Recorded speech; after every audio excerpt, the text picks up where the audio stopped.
Ooh, hey, look, they're like ain't no way he back. Guess again, you best pretend to play dead cause I'm ready to attack. JK-47, who that? Start with maybe just a little bit of a general background about yourself, you know, what got you into music, where you're from, if that's good to start with. Yeah. Well, back when I was 14, when I started rapping, my cousin started making music, Ben. And then, you know, my older brother started rapping, and, you know, I was always into artists like The Game and 50 Cent. Like, you know, when, like, stuff was popping, we used to always watch, like, Hate It or Love It on, like, on the desktop, you know, the big PCs with the big, like, you know, like, thing at the back of it, you know what I mean? Like, Yeah. The big desktop type stays. And, yeah, we used to always watch the Hate It or Love It music video on that. And ever since that, I just, yeah, loved rap. You know, Biggie Smalls, he was a big one, you know, like having all the, like, songs on the flip phone and shit like that when I was going in primary school. But, yeah, no, you know, like, I'm an Indigenous person from, the Minjibul, Gujranbara tribe, of the Bundjalung Nation. So that's on, like, the east coast of Australia, kind of like on the border of New South Wales and Queensland, coastal type states. But yeah, like, you know, I was influenced by a lot of American hip hop artists to get me into hip hop, you know, because that's where it started from. But I kind of found my own sound from, like, when I was 14 to, like, where I am now as a 23-year-old, you know. So that's, like, nearly 10 years of just, like, finding myself and my voice and what I'm really trying to speak about.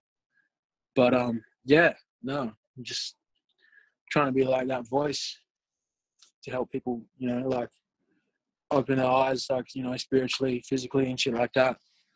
You know, I don't really want to be like just another one of them people, because there's a lot of artists in the industry right now that just talk about the same shit, and I'm just trying to be different, you know? Yeah, straight out, man. That's you just couldn't have put it, like, you know, better. I guess with the Australian music scene in general, it's just growing at a really fast rate. Yeah. Obviously, there's as you said, there's Australian artists who you feel just kind of blend together a bit. But which Australian artists kind of stand out to you? Which ones do you like? I don't know. Yeah, when Chillin' It dropped first dropped his new stuff, you know, I was really digging him, and, you know, like, sending him messages, and, like, was really like, you know, like, down with his vibe. And Nerve, you know, like, he's a dope. Like, I remember, like, first hearing about Nerve, and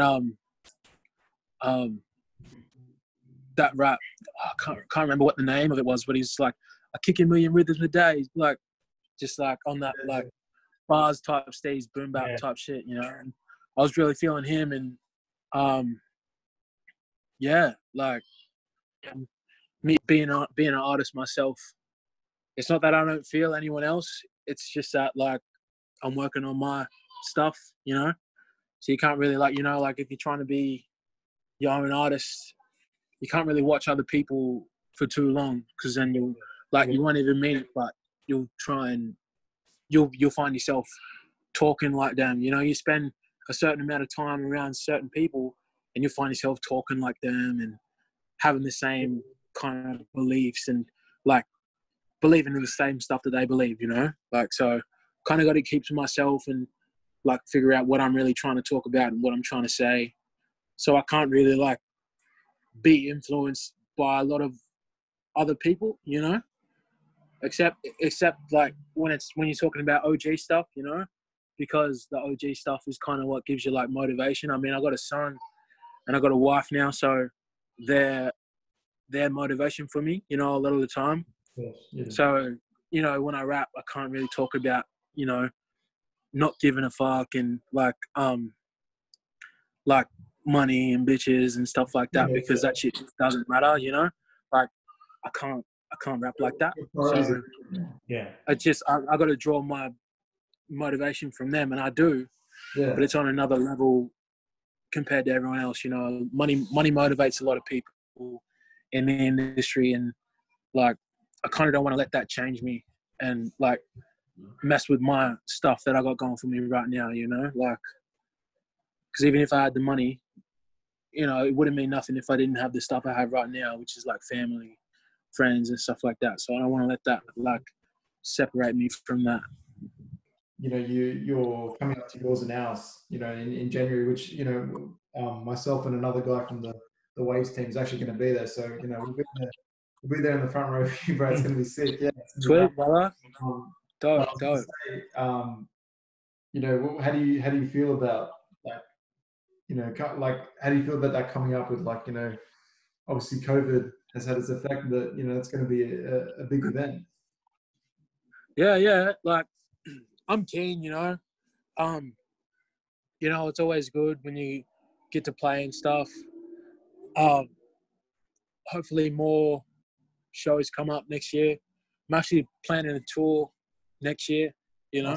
Right. Still got to weigh out and like see if it's going to go through, but I'm planning it for next year for the album and stuff. And hopefully if stuff dies down, I can play a bit more. You know, it's always good to be on stage. That live energy you get, you know, like that I can give on stage, like, you know, I feel like I can portray my like true self because I don't not only get to like perform the songs, I can like explain it and like talk about the songs and how much they mean to me and what they mean to me and what I'm hoping you get out of it. You know, it's all love and it's all like just like a vibe. Hey, when I perform at shows, and yeah, I'm really keen to perform at the festival next year in January, but I'm not really like getting worried or like fearing if it's gonna not go ahead or if it is gonna go ahead. You know, if it does, then it is what it is. You know, I'll be happy to play. But if it doesn't, you know, I'm still gonna be working here on like my stuff. You know, like I can't just stop with one album. You know, I still got a lot of other projects in the works with a couple of artists. You know, a few artists actually. You know, and I got married and had a kid this year.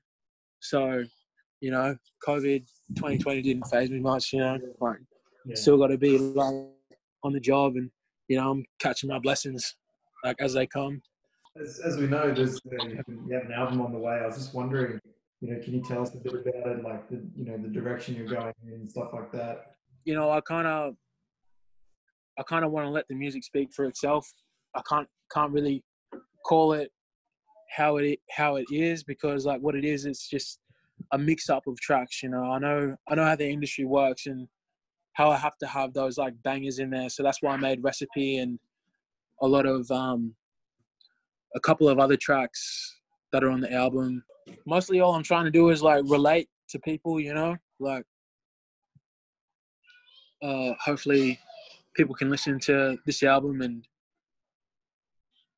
they get a sense of understanding, you know, if they're going through a hard time or some sort of situation, because everyone goes through their own shit, you know, everyone's got their own stuff they got to go through with. But a lot of it's similar if it's like struggle, you know, if you're struggling at a point like in your life, it doesn't matter like what it is or like where you are, it's struggle, you know, it doesn't matter where you are at that point in time or point in life, you know, it's pain and it's struggle. So when I spit pain and struggle on the track, hopefully those people going through struggles and like tribulations and times and stuff like that, they can relate and draw strength from it, you know, because throughout my life, I've gone through my fair share and I got no doubt, rich or poor, people are going to have their struggles and times of pain. So that's what I'm trying to do, man. You know, I want to speak a story, tell a story and relate to them. It's going down, but we're going up, you know, like kind of change the path by the end of the track and bring them up. And, you know, hopefully by the end of the song, they're feeling better. They go out and do their thing for the rest of the day and they start the next day, bump on my shit, and then they fucking do their thing again the next day. You know, like that's the plan. I just want to have a positive effect on, you know, my community, my country, the world. That's all it is, you know. I don't want to lead them nowhere. Yeah, 100%. As you were saying, in your music, you have your position. You know, you've got a bit of a following. You're a leader in the community. You want to kind of, you know, promote your music around the world, and you want to do it for a purpose. And you know, the song that you dropped recently, the single, you know, "I'm Here" with Phoebe, Phoebe Jacob. Yeah. Can you talk us a bit about that, because that also has, you know, a very, very powerful message, especially kind of going on with the world. So, you know, can you talk a little bit about, you know, the video clip, the song, what kind of made you drop it before the album? Because I know it's a very, very powerful message. You know, the video, you know, you're being interrogated by the police and behind the barbed wire. Just have a little, you know, talk about that. Yeah. Yeah, man. Well, I wrote those bars in that chorus like last year. So, you know, it was before the George Floyd stuff and all the Black Lives Matter really like kicked off and became a trend. Because, you know, before I was even born, like, our lives matter, you know, like, our lives mattered. And this stuff has been happening. And, you know, as I keep reading my feeds and reading stuff that is like being done to, you know, not just Indigenous people of this country, but of the world, you know, I can't just sit like silent and sit aside and just watch this thing roll out.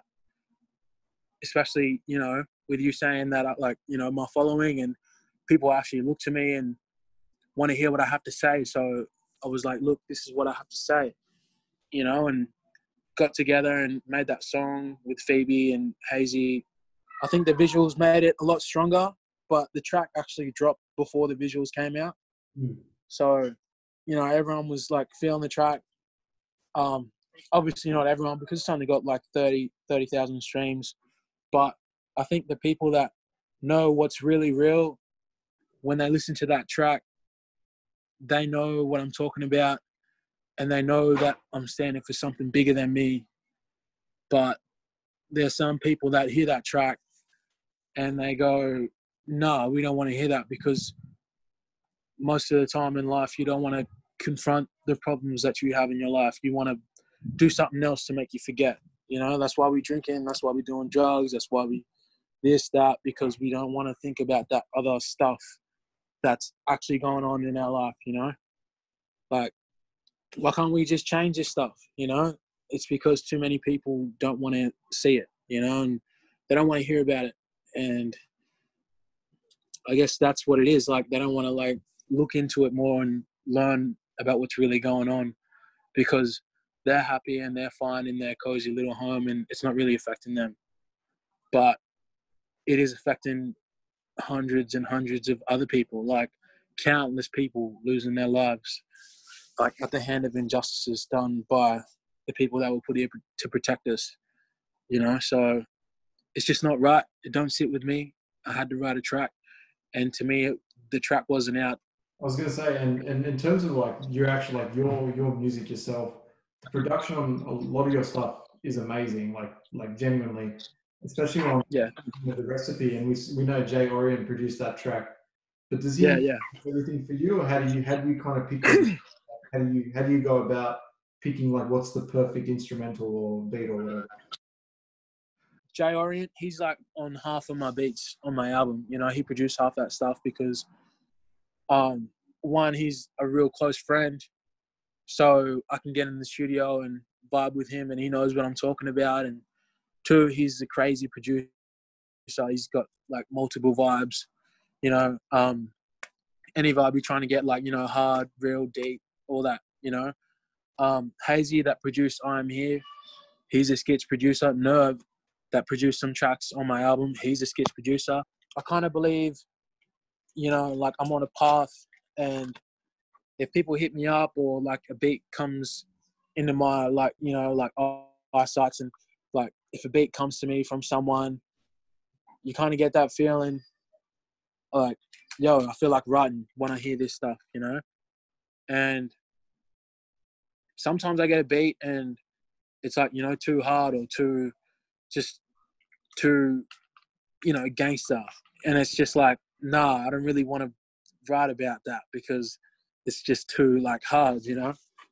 And sometimes, most of the time now, because I got a son and I got a wife, like I'm trying to like talk real stuff, you know, like shed light on stuff that people don't know about or that they've forgotten about in their right minds, you know, like they don't like see because of all the stuff in front of them that's, you know, blinding them. But everyone's got common sense. Everyone knows the right thing to do at a time, but then they just start thinking about themselves or whatever, whenever, wherever, you know, like, I guess right now I'm like just trying to, yeah, like find those beats that I can say something positive on, you know, because of my son and yeah. So if, you know, just based on that kind of versatility and how you can, you know, just change everything up, can we kind of expect this from your upcoming album? We're going to be getting, you know, those faster paced, upbeat beats, or are you going to go slow right down, you know, it's going to go more mellow? Yeah, man. Expect that versatility on this, eh? Like, Yeah. like I was saying, you know, I got the bangers on there, but I also got that real stuff, you know,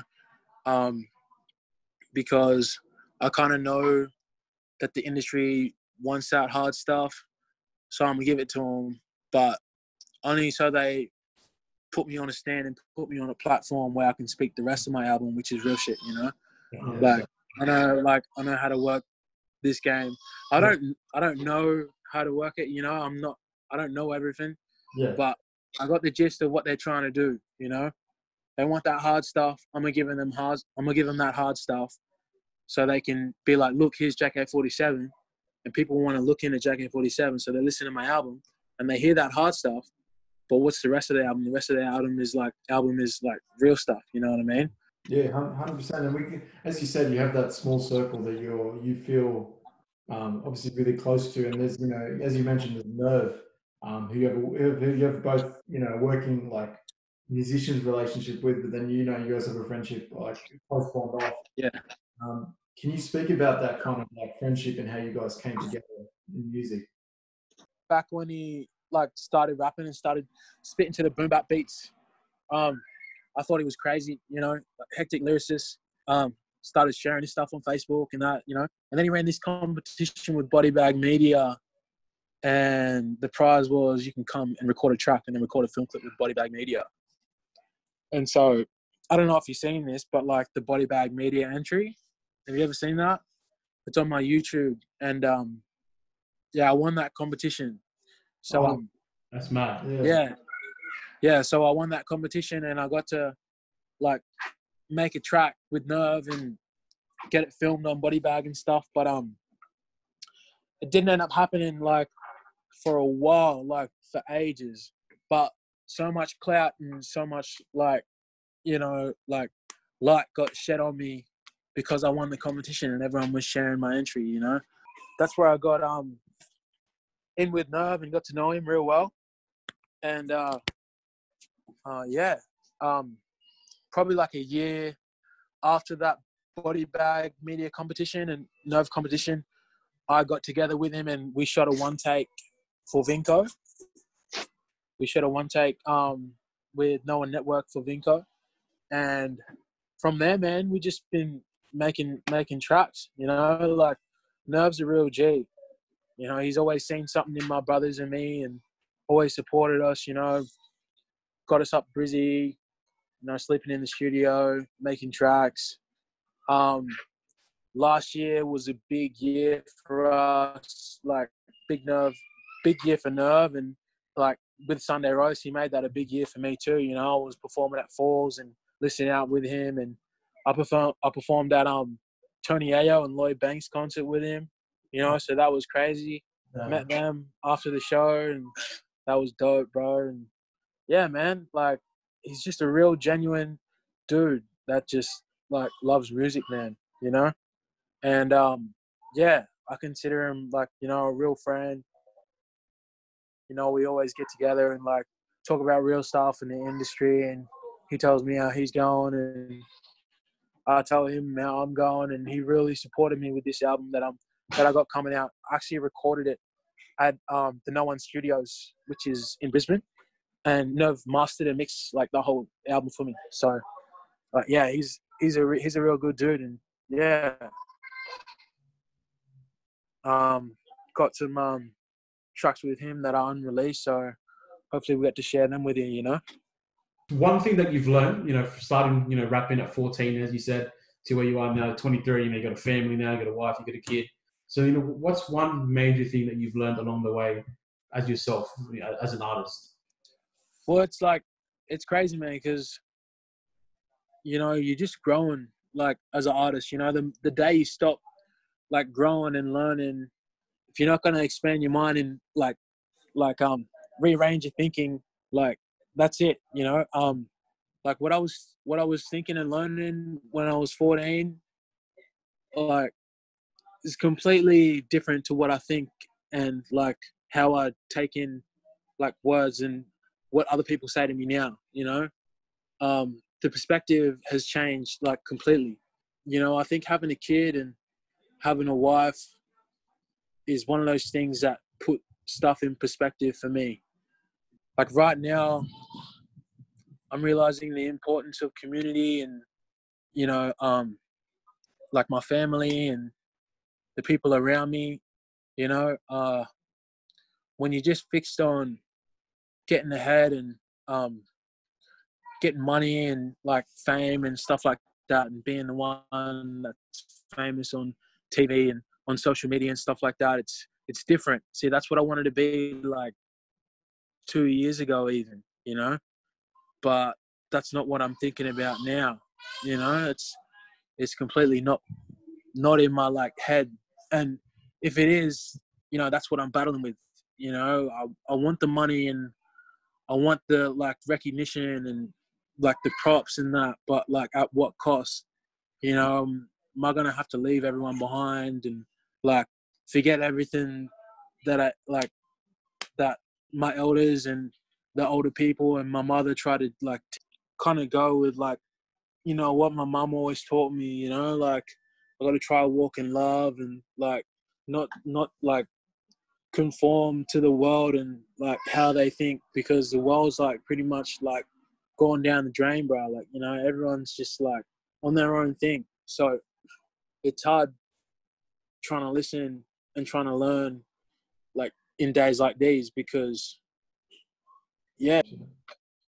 So I'm always listening and learning, man. So like I'll put it this way: something I learned yesterday or something I learned even today, I might look at it like differently tomorrow or next week. So I can't really like base my thinking and base how I act on like what people say to me and like stuff that I've heard, because I'm really just trying to learn and like better myself, not so I'm the best person, but so I'm like the best me and like the best me I can be for my son and my wife and my family, my bros, like my team.